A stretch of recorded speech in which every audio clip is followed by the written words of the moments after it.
When I was born, the Rev. Al Sharpton said through a plume of smoke, you had all these movements. You had the anti-Vietnam War movement, you had the Panthers, you had King's Nonviolent Movement, you had NAACP, you had Black Power, all this flurry of activity. Then Dr. King gets killed. And what happened? Who won the election in '68? Richard Nixon.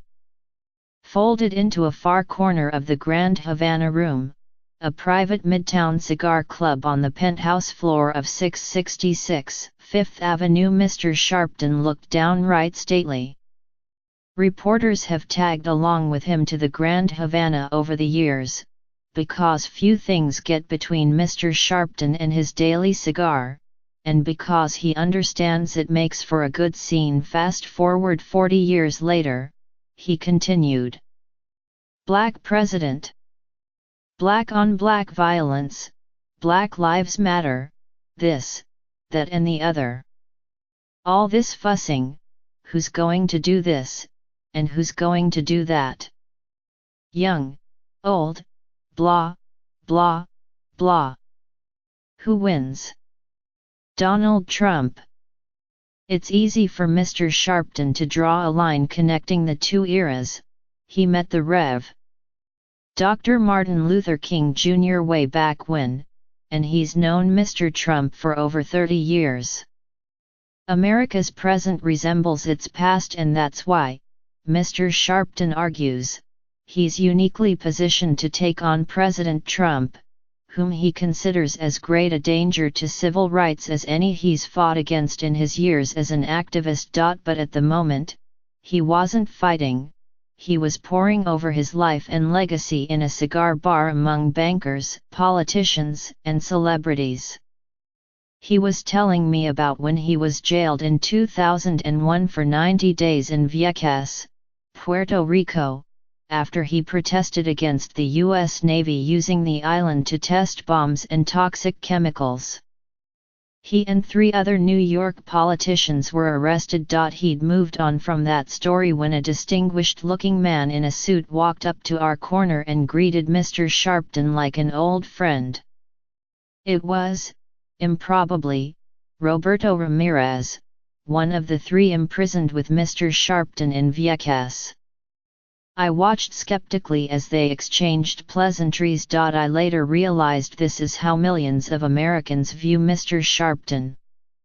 Coincidences come off as chicanery, and even his greatest achievements done with the best intentions seem somehow nefarious.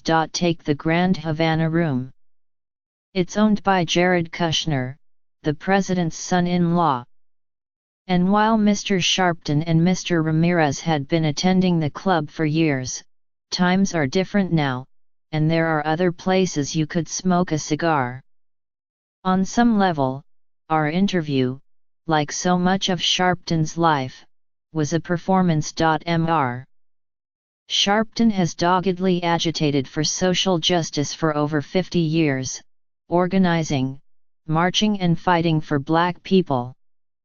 The deaths of Trayvon Martin, Eric Garner and Michael Brown have fueled the rise of the Black Lives Matter movement.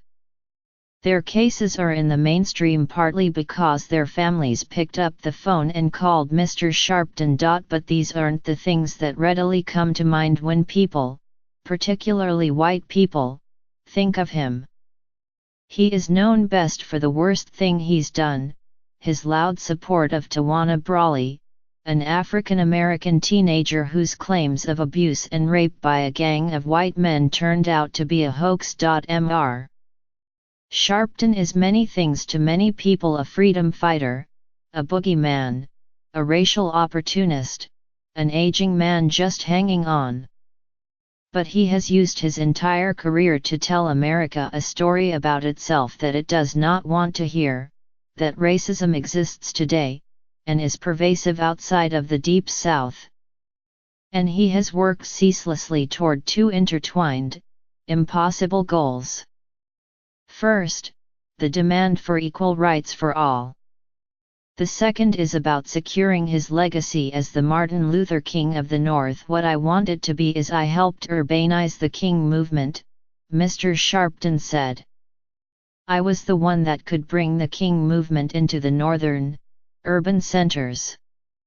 But where Dr. King's activism led to the Civil Rights Act of 1964 and the Voting Rights Act of 1965, Mr. Sharpton's efforts haven't amounted to national reform. Mr. Sharpton, 63, figured he'd be retired by now. He thought he'd keep his Sunday morning MSNBC program, Politics Nation, and his daily radio show, Keepin' It Real. He said he was ready to name a successor to his civil rights organization, the National Action Network, and the marching, strategizing and agitating that came with it. All that was left to do was build a civil rights museum in Harlem. But riding off into a life of punditry isn't an option with Mr. Trump in office. Mr. Sharpton said he and his allies thought they were poised to help a President Hillary Clinton pass national police reform legislation. His mission is now different, and more modest. You've got to preserve what you've got done, he said. It will not matter if he revokes the Voting Rights Act, and the Civil Rights Act of Dr. King. You need to preserve the racial profiling laws, and police reform like stop and frisk, he continued. Otherwise, it'll be a bygone era. Now 133 pounds, Mr. Sharpton is less than half the man he was for much of his life. A morning salad and bananas serve as his only real sustenance for the day, and in my time with him, he drank nothing but green tea, not even water. His flamboyant conch is now steely gray, slicked back over his thinning crown. He's quick to joke, but he rarely laughs. He has long since replaced his sweats with bespoke suits. But the new Al Sharpton is the same person he always was. Alfred Charles Sharpton Jr. was born in 1954 to a middle-class family who had a house in a nice neighborhood in Queens. At 4, before he even knew how to read, young Al began preaching, and often practiced at home in his mother's robe. When he was just a boy, his mother connected Al with two pastors, Bishop F.D. Washington and the Rev. Dr. Bill Jones. They called him Boy Wonder, and he toured the country preaching before he was even a teenager. In 1967, Dr. Jones introduced the young preacher to a 26-year-old civil rights activist named Jesse Jackson.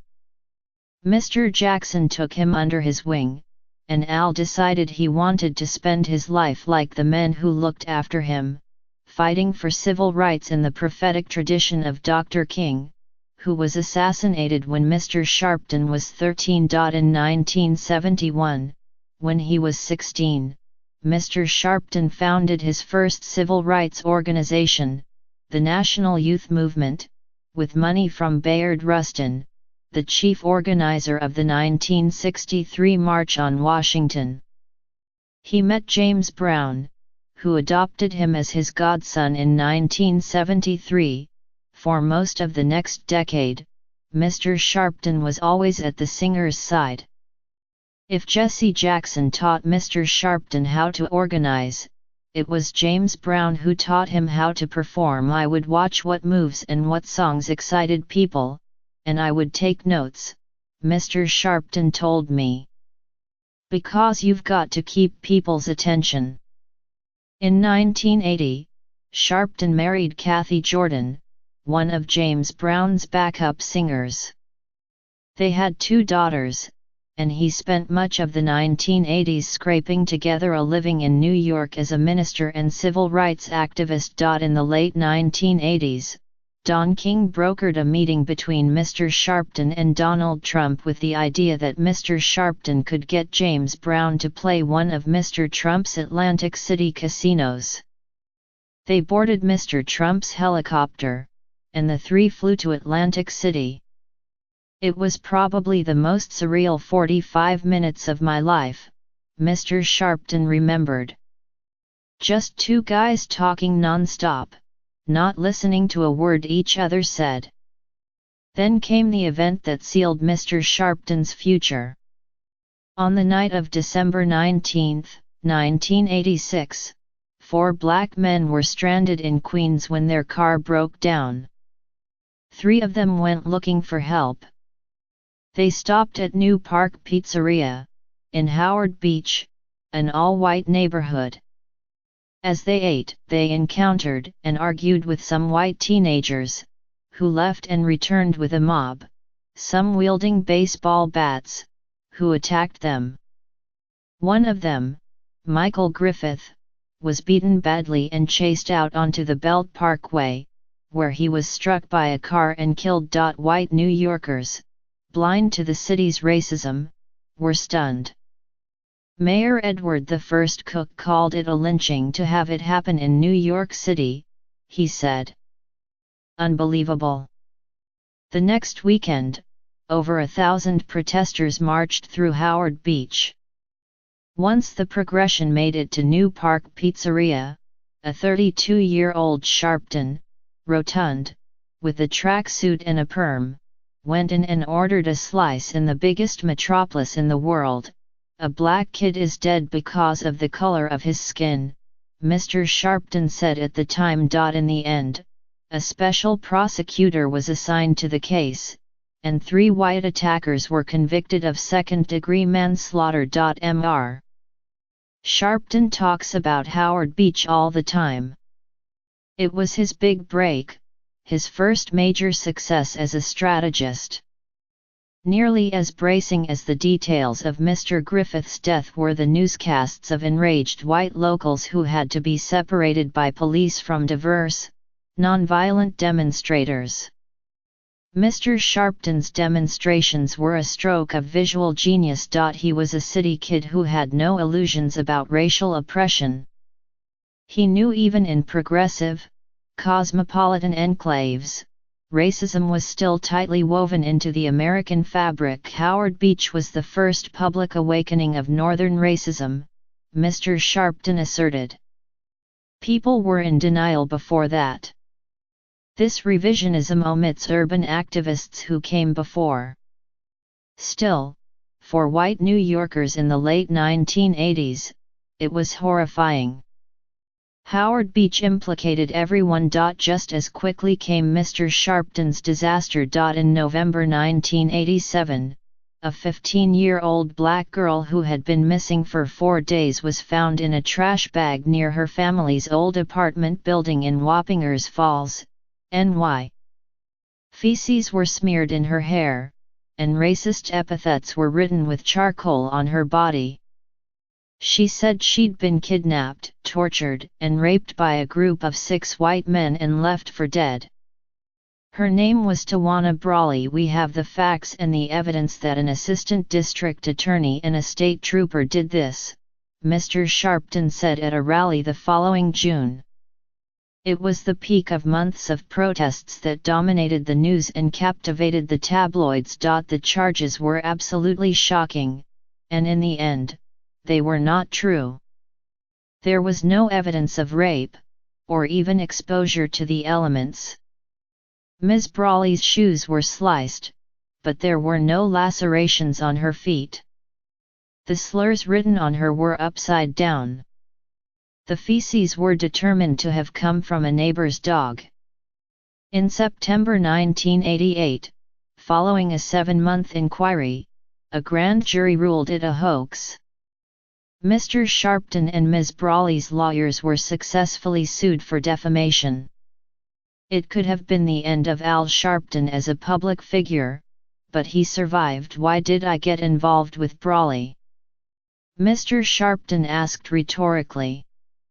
Because I believe the criminal justice system is unfair. What's the difference between me believing her and me believing the kid out in Howard Beach wasn't out there selling drugs?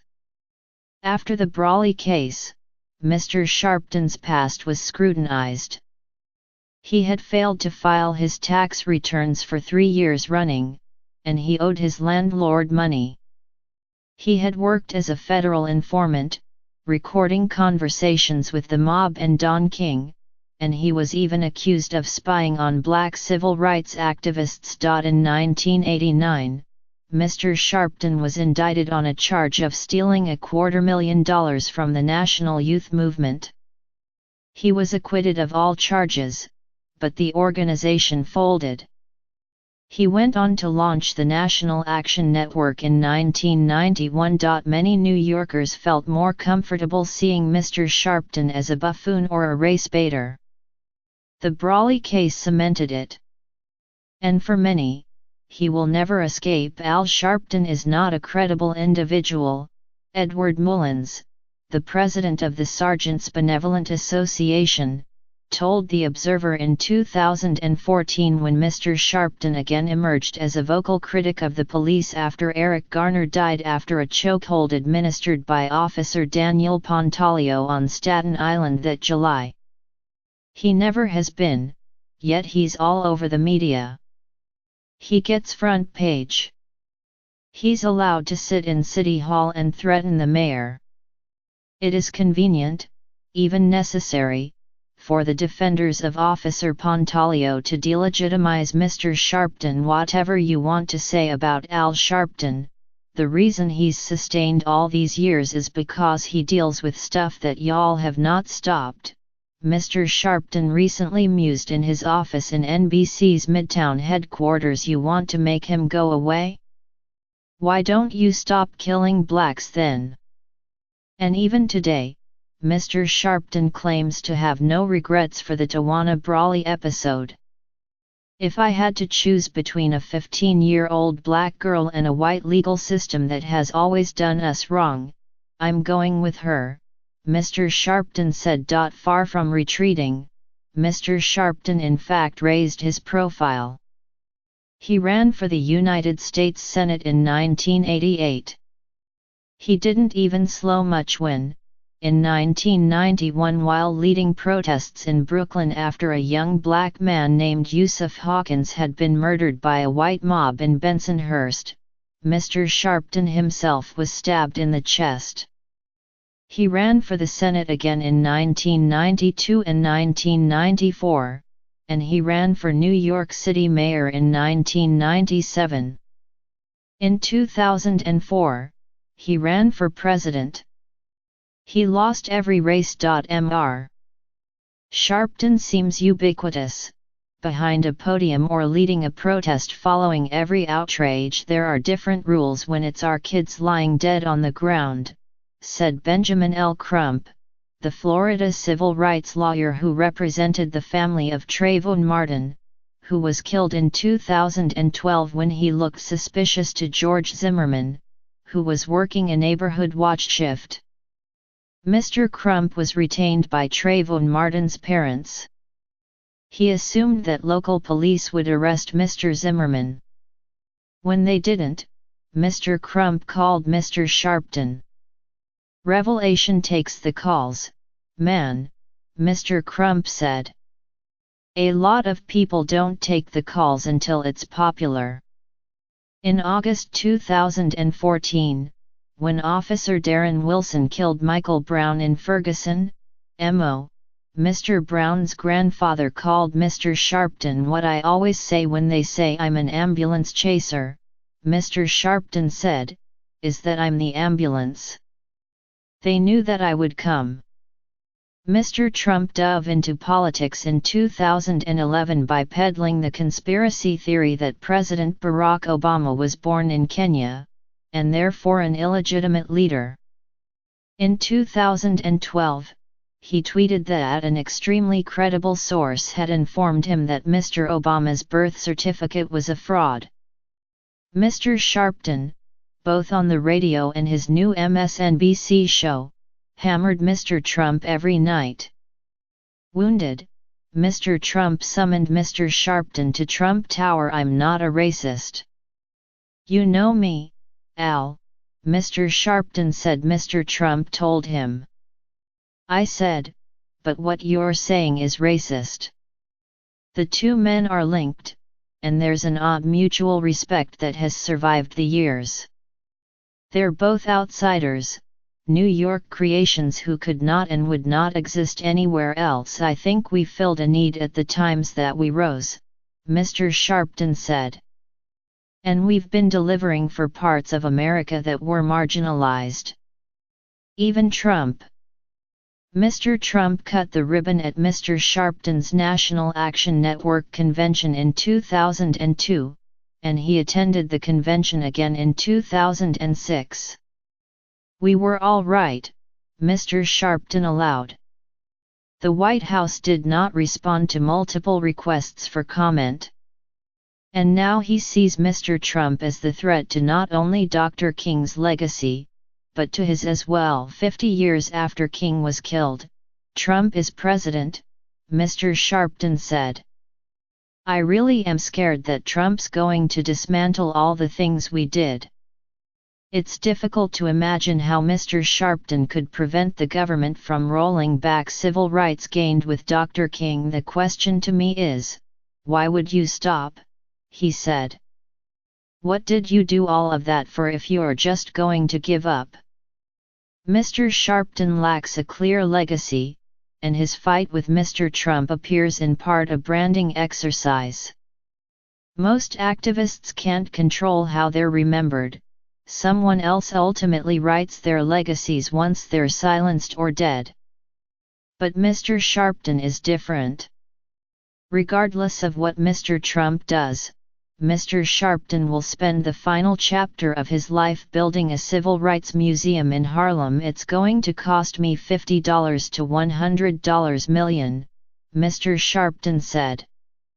He added that he is negotiating between two potential sites, and he's still young enough to dedicate years of energy to the project. There's a whole lot of civil rights history in the North across the board, Black, Latino, LGBTQ, that has not been told, Mr. Sharpton said.